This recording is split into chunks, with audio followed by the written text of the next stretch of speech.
All right, guys, welcome back to another video. It's your man Jay. So when you think of OnePlus, you might instantly think of their higher end devices like the OnePlus 10 Pro and some other devices that OnePlus have brought out over the years that are just really good, but they cost a lot more. So I went on ahead and grabbed the Nord N20 5G from T-Mobile about almost a month ago. And I've honestly been enjoying it. It's my second SIM device. It has been since I got it. I've been rotating my first SIM, but nonetheless, this has stayed consistent here because I was really wanting to use it and find out if it was something that a person could actually use for $282. You can buy this at full cost for T-Mobile if you have a T-Mobile account, and they'll unlock it after 40 days. If you don't have T-Mobile, well, you're gonna have to start T-Mobile in order to get this device. And that is the first con that I'm gonna talk about with this device. It's exclusive to T-Mobile USA. I think this device should definitely be on all carriers, or it should be sold outright from Best Buy or OnePlus directly. Why they chose to do this and they do exclusive carrier deals on some devices, I don't know. Now, T-Mobile has been OnePlus's exclusive carrier for some time now, but I would think they would release this more affordable device to the masses because it's a great option. So I don't understand the logic behind some of these. Maybe T-Mobile put out such a good deal for them they couldn't resist. Who knows? But nonetheless, this OnePlus Nord N20 5G is absolutely great, folks. I mean, it's a fast, speedy device. It has 6 gigs of RAM, and the processor is the newer 695 from Qualcomm. It's at a 6.4-inch 1080p display, and it's the 20:9, so it's absolutely great to hold in the hand. I really wish more phones would adapt 20:9 at least. I can do 19:9. I mean, it doesn't matter. I can do 21:9. It doesn't matter. I like a narrow phone because it's easier to hold. This one is really easy to hold and it's very easy to handle. However, like I said, that exclusive deal with T-Mobile is kind of a con for me as a downer because I didn't want to get this on T-Mobile. I wanted to just buy it outright unlocked. So, having to wait 40 days to get it unlocked, that's cool, whatever. But nonetheless, it is here. So one pro that I could think of is the storage. So you do get 128 gigs of storage on board, but you also get an SD card slot. Huge advantage to all the people who complain about not having an SD card slot on the later devices. It seems like there's some trickery going on here because, companies are putting headphone jacks on devices that don't cost a lot and taking them away from the devices that do cost a lot. I don't understand that logic. They're also taking away SD card slots, making you buy a $100 jump for storage sometimes, or $50 when you can get a 256 gig SD card for like $20 now probably. So I think the addition of the SD card slot and 128 gigs of storage is absolutely phenomenal. I think a lot of people will be happy with that.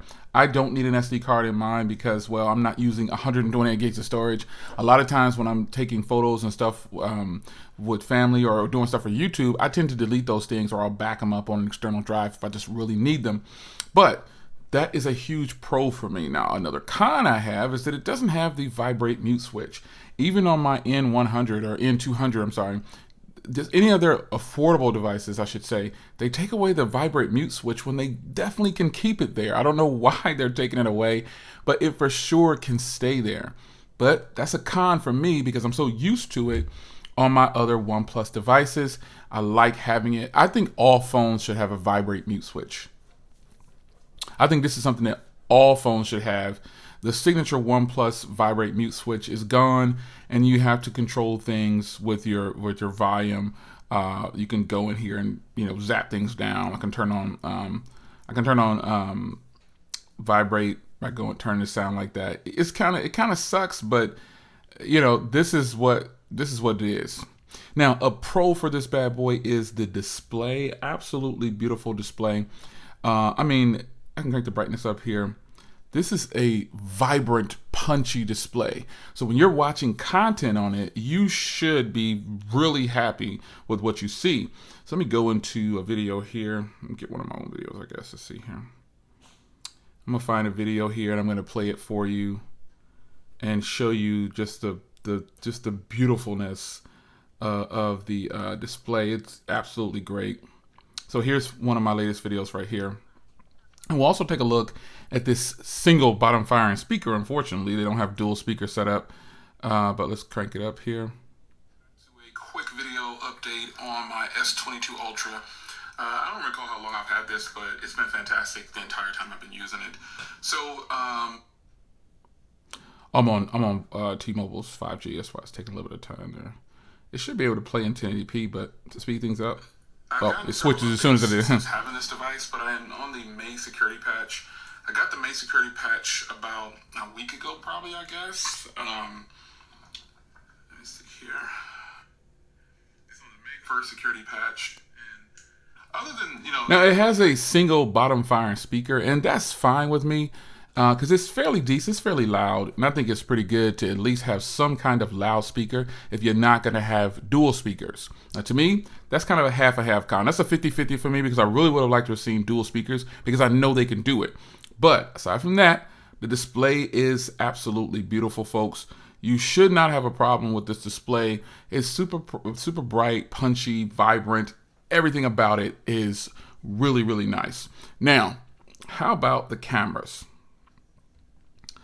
The cameras on here, unfortunately, have a con. So the great part is, wow, they look great. I've taken a lot of photos with them. They look good. The front camera is really good too.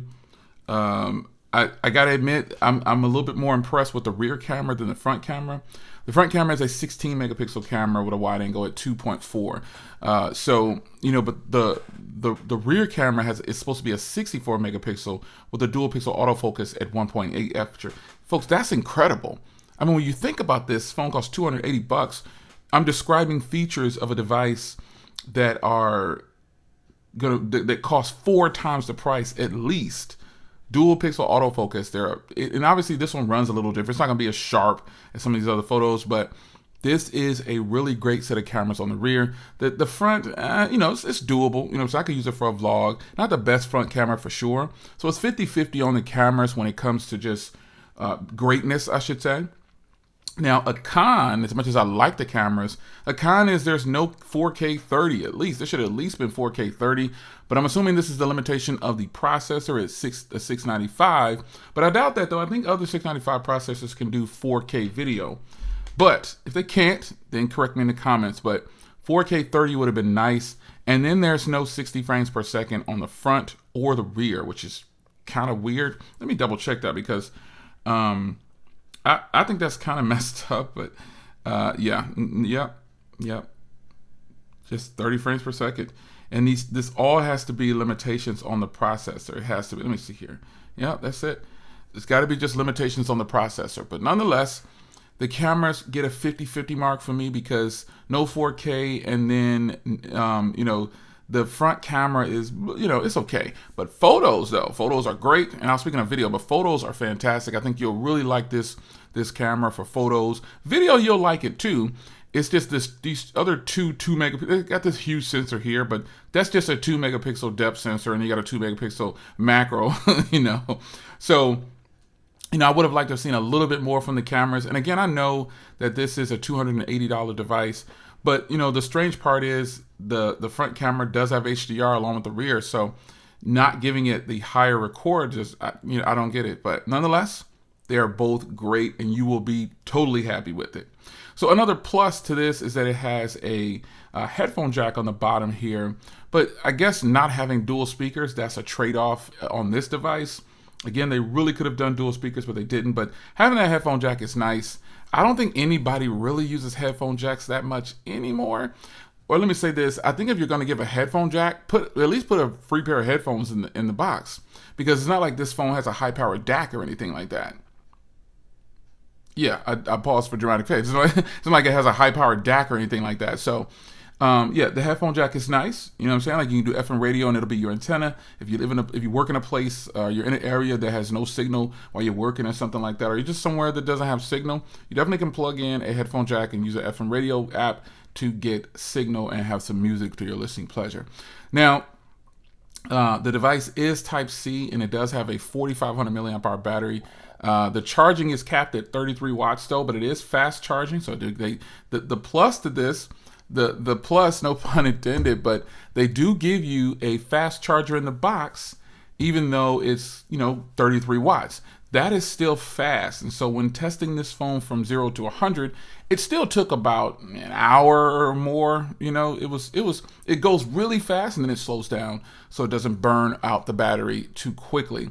But you know, overall, folks, there's more pros than cons. One other con that I think is a con myself is only one color, and it's this blue. I would have liked to have seen other colors because this hardware is beautiful. Again, the trade-off. So beautiful hardware, but it's only in one color.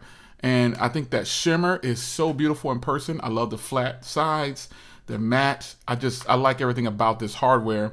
Just would have been nice to see a white color or a yellow or green or whatever, red. So aside from the hardware, you know, one color, and then, you know, no vibrate mute switch, you do have an in-screen fingerprint reader, and you also have very fast facial recognition, as you can see there. I'm going to go ahead and flip it over and watch. You can see how fast that is. And now I'll do my finger. Very fast. So there's a huge amount of pros for this device. So ultimately what I'm saying is this is a great purchase if you're on T-Mobile, man. If you want a OnePlus device and you don't want to spend the $900 on this device, and also this device on T-Mobile only comes in one color. That's those cons for me. This is the unlocked model, but still, if you get this, if you're on T-Mobile and you want to finance a phone or something like that, you can pick between these two OnePlus devices, or they still have some of the older OnePlus devices on their website. But I would say either get the OnePlus 10 Pro or this device right here. I know the 9 is there and the 8T and all these devices are in the 8 are there. I know they're there. I'm not saying those devices are bad, but either you're going to want to save some money or you're going to want to get the latest and greatest. And so with this one, you get kind of both. You get the latest device from them and you get the newer device, and you get the newer little processor. It is speedy and everything. It's not slow or anything. It's just an all-around great experience on a phone. The basics, man, it covers it. So little small things here and there. It does have Type-C, but it's 2.0. It does have USB on the go, you know, things like that. So affordable device on T-Mobile. I think plenty of you guys would love this. Now, the last con that I want to talk about is for the techies. This comes with Android 11. Now, while it's been getting updates, I've gotten 2 updates since I got this phone, I think. I got one when it was new in the box, and then I just got another update recently. But it does come with Android 11, unfortunately. So, yeah, I'm on the April security patch, and at the recording of this video, we're in May.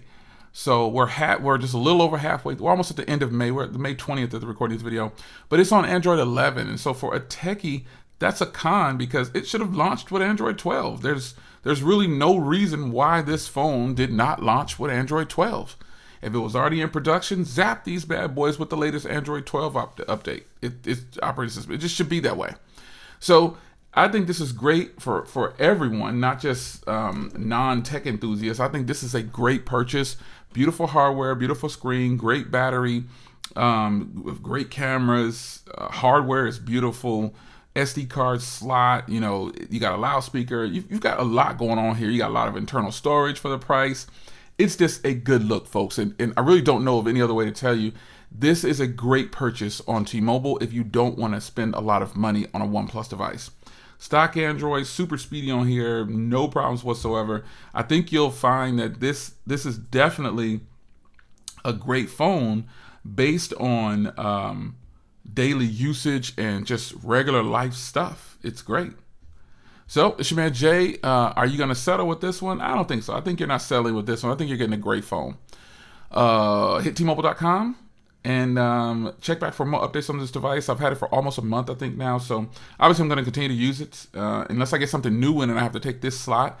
I'll put the SIM card in my third slot to this one. But you know, nonetheless, I'm going to continue using this and I really like it. So more updates to come, and I'll see you in the next video. Do anyone watching this video have this device? Did you buy it? Let me know in the comments. Take care.